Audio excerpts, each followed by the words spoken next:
你好，很高兴见到你。大家好呀，我们今天要聊一个特别反直觉的历史地理话题。很多人一提起阿兹特克帝国的覆灭，脑子里立刻蹦出一个画面：西班牙人骑着高头大马，举着钢制刀剑，把只会用石头武器的印第安人杀得片甲不留，场面感十足，逻辑也很通顺。先进武器打败落后文明，天经地义，对吧？但我要告诉大家，这个认知基本上是错的，或者说只对了一小部分，甚至可以说是好莱坞电影和中学历史课本联手制造的一个简化版真相。我们先来感受一下当时的体量差距。特诺奇蒂特兰，这座建在湖心岛上的超级都城，人口可能高达20万。同一时期的巴黎、伦敦，人口撑死也就几万人。放眼整个欧洲，能跟他掰手腕的城市屈指可数。而这座城市背后，是一个统治着中美洲数百万人口、疆域横跨今天墨西哥大片地区的强大帝国。就是这样一个庞然大物，为什么会在短短2年之内从鼎盛走向彻底覆灭？如果答案真的只是钢剑比石头刀锋利这么简单，那未免也太小看历史的复杂性了。今天我们就换一个视角，用地理学、生态学、流行病学的眼光，把这段文明速崩的真相一层一层扒开给大家看。先来说说关于阿兹特克覆灭的认知误区盘点。第一组，武器碾压对比生态屠杀。常见误区是，大家普遍认为西班牙人靠着钢剑、火枪、马匹这些科技装备，轻松吊打了只有黑曜石武器的阿兹特克战士。这是一场典型的降维打击，胜负从一开始就没有悬念。科学界定是，实际上真正让阿兹特克帝国崩溃的第一杀手，根本不是刀剑，而是一个我们平时完全不会往战争这个方向去联想的东西——天花。这里要引入一个很关键的地理学和流行病学概念，叫做处女地流行病。简单说就是欧亚大陆和非洲这片旧大陆，几千年来人类和牛、马、猪这些被驯化的牲畜长期混居，天花、麻疹、流感这些传染病在这片大陆上反反复复流行了几千年。这个过程虽然残酷，但客观上也起到了一种自然筛选的作用。活下来的人群体内早就积累了一定程度的群体免疫力，病原体和宿主之间形成了一种脆弱但相对稳定的共存平衡。可美洲大陆完全是另一回事，由于长期与旧大陆隔绝，加上美洲本土可供驯化的大型哺乳动物本来就少，这里的原住民几乎从来没有接触过这些旧大陆特产的传染病。用地理学的话说，他们是彻头彻尾的处女地人群，一旦病原体传入，就是一场没有任何免疫缓冲的正面硬碰硬。1520年，天花随着西班牙船队悄悄登陆墨西哥，短短几个月内，就像野火烧过干草原一样蔓延到了整个中美洲。有历史学家估算，当时特诺奇蒂特兰的人口死亡率可能高达40%以上。蒙特祖马2世的继任者，新任皇帝奎特拉瓦克，就是在位不到80天，直接死于天花。一个帝国的最高统治者说没就没，可想而知，整个社会的组织和防御体系遭受了多大的冲击。生动案例和冷知识是，更让人细思极恐的是，天花的传播速度远远快于西班牙人的行军速度。人靠2条腿走路，病毒却能借着人际接触，一村传一村，一城传一城。也就是说，当科尔特斯的军队还没打到很多阿兹特克附属城邦的时候，瘟疫已经先一步踏平了那里。很多城邦在见到西班牙士兵之前，就已经因为瘟疫失去了大半人口和抵抗意志。整个中美洲原住民人口在殖民接触后的100年里，估计锐减了80%到90%。这个数字放在任何一场人类历史上的战争里，都堪称团灭级。所以严格来说，阿兹特克帝国不是被打垮的，而是被病垮的。枪炮和刀剑更多只是在瘟疫制造的废墟上补上了最后一刀。第二组，孤军奋战对比帝国内战。常见误区是，很多人以为这是一场几百个西班牙人对整个阿兹特克帝国的以少胜多神话。科尔特斯简直是电影里那种孤胆英雄，靠着个人胆识和运气，硬生生撬动了一个庞大帝国的根基。科学界定是，这个认知的漏洞在于，忽略了阿兹特克帝国本质上是一个霸权式联盟体系，而不是我们理解中那种中央集权、令行禁止的大一统国家。阿兹特克的统治模式，说白了就是打服你，然后收保护费。他靠军事威慑逼迫周边城邦臣服，定期缴纳沉重的贡赋，包括粮食、金银、纺织品，甚至活人。但阿兹特克人并没有真正把这些被征服的民族消化成自己人，没有统一的行政管理，也没有建立起共同的身份认同。这就好比一个收保护费的黑帮老大，手下有一堆表面点头哈腰，心里早就憋着一肚子火的小弟，只要有机会随时准备反水。科尔特斯登陆后，很快就敏锐地发现了这个致命破绽。他做的最关键的一件事，不是急着往前冲杀，而是联合了阿兹特克的世仇特拉斯卡拉城邦。特拉斯卡拉人恨阿兹特克入骨，因为常年被阿兹特克欺压、勒索，还要被迫定期进贡活人，送去做活人祭祀的牺牲品。这种深仇大恨，比任何军事同盟条约都更牢固。于是，所谓西班牙征服阿兹特克，真相其实是几百个西班牙人带领着数万名心怀怨恨、渴望复仇的中美洲原住民盟军，一起推翻了阿兹特克统治。这更像是一场中美洲内部积压已久的地缘政治矛盾大爆发。西班牙人只是恰好带来了那根点燃火药桶的火柴。生动案例和冷知识是，据估算，最终围攻特诺奇蒂特兰的联军里，原住民盟军的人数可能超过西班牙人的100倍。这压根不是欧洲人征服美洲这么简单粗暴的叙事。更准确的说法应该是，美洲内部原有的政治裂痕被外来者巧妙地找到、撬开并加以利用了。这也提醒我们，历史课本里那种文明甲打败文明乙的简化叙事，往往掩盖了内部更复杂的权力博弈。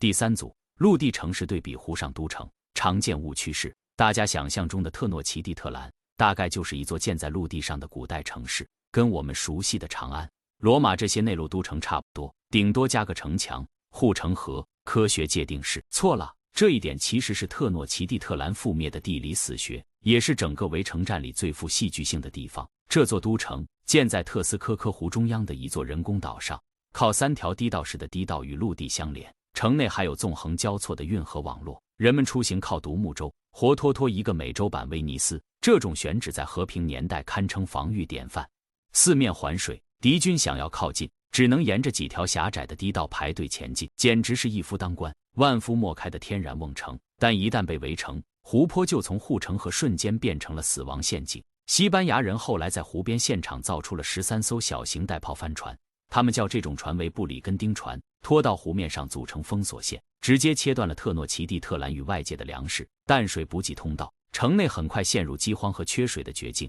围城战打到后期，据记载城内甚至出现了人吃人的惨状。生动案例和冷知识是，更绝的是阿兹特克人引以为傲的奇南帕农业系统。这是一种在浅水湖面上用泥土、淤泥和芦苇层层堆筑起来的人工辅导农田，土壤肥沃，灌溉方便，产量极高，曾经养活了这座20万人口的巨型都市，堪称古代版的垂直农业典范。可这套高度依赖湖泊生态的农业系统，恰恰在围城战中彻底失灵。西班牙人还故意破坏了城市赖以供应淡水的引水渠，城内粮食和饮用水双双告急。可以说，阿兹特克人引以为傲的这套水城智慧，最终讽刺的成了压垮自己的最后一根稻草。曾经的地理优势，在战争的极端条件下，转变成了最致命的软肋。第四组，关于时间线的误解，帝国到底有多老？顺带纠正一个大家容易搞混的时间概念。很多人以为阿兹特克帝国是个存在了几千年的古文明，跟古埃及、古巴比伦一个量级。其实它作为一个帝国的历史相当短暂，从1428年三方联盟、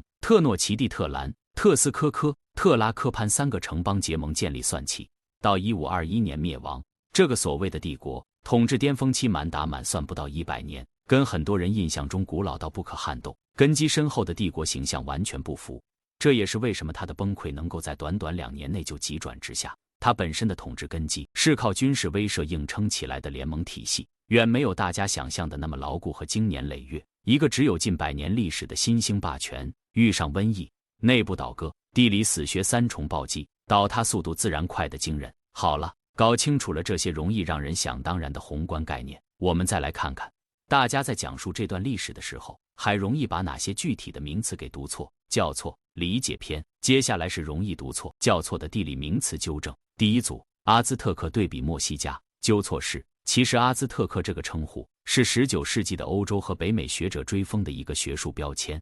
阿兹特克人自己从来不这么叫自己，他们真正的自称是墨西加人，读作梅西卡。没错，今天墨西哥这个国名就是从这个词演变而来的。成因和科普是，阿兹特克这个词源自传说中他们祖先的发源地阿兹特兰，一个位置至今在学术界都存在争议的神话故乡，类似于我们文化里传说中的祖居地这种概念。而墨西加才是这个民族在历史文献和自我认同上真正使用的名字。这就好比后人管一群人叫某某传说的后代，但人家自己压根不这么介绍自己，日常生活里用的是完全不同的族名。经典实例是，所以严格来说，更精确的历史学术语应该是墨西加帝国或者墨西加阿兹特克文明。但因为19世纪学者的命名习惯已经通过教科书、博物馆展览深入人心，加上传播极其广泛，阿兹特克这个叫法就这样将错就错，沿用至今了。这也是地理和历史命名里一个很常见的现象，外来者起的名字往往比当事人的自称传播得更远。第二组，特诺奇蒂特兰对比墨西哥城。纠错是，很多人以为特诺奇蒂特兰只是墨西哥城的老名字，两者是简单的新旧更替关系，改个名字而已。这个理解不算错，但少了一层关键的地理真相。成因和科普是，特诺奇蒂特兰是建在湖中岛上的城市，可西班牙人征服之后，并没有另找一块坚实的陆地重新选址建成，而是直接把这座湖上都城的废墟填埋、夯实、改造，在原地建起了墨西哥城。这就意味着，今天这座拥有超过2000万人口的超级大都会，本质上是建立在一片曾经的湖泊之上的，脚下踩的不是天然岩层，而是几百年前湖床沉积下来的软泥土层。经典实例是，这也是为什么墨西哥城至今饱受地基不均匀沉降的困扰，因为整座城市的地下原本就是软泥和湖水，透水性差，承载力弱，不是坚实的岩层。城里一些老建筑，包括著名的大教堂，都因为地基不均匀下陷，出现了明显的倾斜。当地人甚至自嘲这是墨西哥的比萨斜塔现象。近几十年，随着地下水被大量抽取，墨西哥城的沉降问题更是雪上加霜，部分区域每年下沉速度能达到几十厘米。可以说，这座现代化的超级都市，今天还在持续为几百年前那个填湖建成的决定买单。这也是城市地理学里研究城市选址与地质灾害时经常被拿出来举例的经典案例。第三组，蒙特祖马对比莫克特苏马。纠错是，我们熟悉的皇帝名字蒙特祖马其实是西班牙语转写之后又被英语进一步魔改的产物，更接近纳瓦特尔语原始发音的写法应该是莫克特苏马，更完整的形式是莫特库赫索马。成因和科普是，纳瓦特尔语是阿兹特克人使用的语言，属于犹他阿兹特克语系，里面有不少在西班牙语和英语里都不存在的辅音和发音方式。这些音经过西班牙人的耳朵先转写一遍，再经过英语世界的进一步简化和习惯性改写，读音难免面目全非，跟原始发音已经相去甚远。这跟我们把孔夫子翻译成拉丁化的名字，经过多重转写后已经很难直接听出原本汉语发音，是完全同一个道理。语言转写的每一道工序都会磨掉一些原始信息。经典实例是，值得一提的是，围城战最终阶段的末代皇帝其实并不是蒙特祖马，而是他的侄子夸乌特莫克。这位在城破前夕依然拒绝投降，率领残余守军死守到最后一刻的年轻统治者，今天在墨西哥被尊为反抗殖民统治的民族英雄。墨西哥城地铁还专门有一站以他命名，首都不少街道、广场也用他的名字命名。反而是那位配合西班牙人，后来试图居中和谈，最终却在混乱中身亡的蒙特祖马，在墨西哥的历史评价里反而显得颇为复杂和矛盾。他到底是审时度势的智者，还是软弱失职的统治者，至今仍然是史学界争论不休的话题。好了，说了这么多，我们来做个总结。阿兹特克帝国的覆灭从来不是一部简单的先进武器打败原始部落的爽文剧本，也不是很多历史课本里三言两语带过的西班牙人征服美洲。它其实是流行病学、地缘政治学和城市地理学三重因素叠加、环环相扣的结果。一场从旧大陆传入的瘟疫，摧毁了整个社会的人口根基和组织能力。一群被压迫已久、心怀深仇大恨的原住民盟友，在关键时刻集体倒戈。而这座建在湖心岛上、曾经固若金汤的都城，最终也因为它独特而精妙的地理格局，在围城战的极端条件下，从防御典范彻底变成了插翅难逃的孤岛牢笼。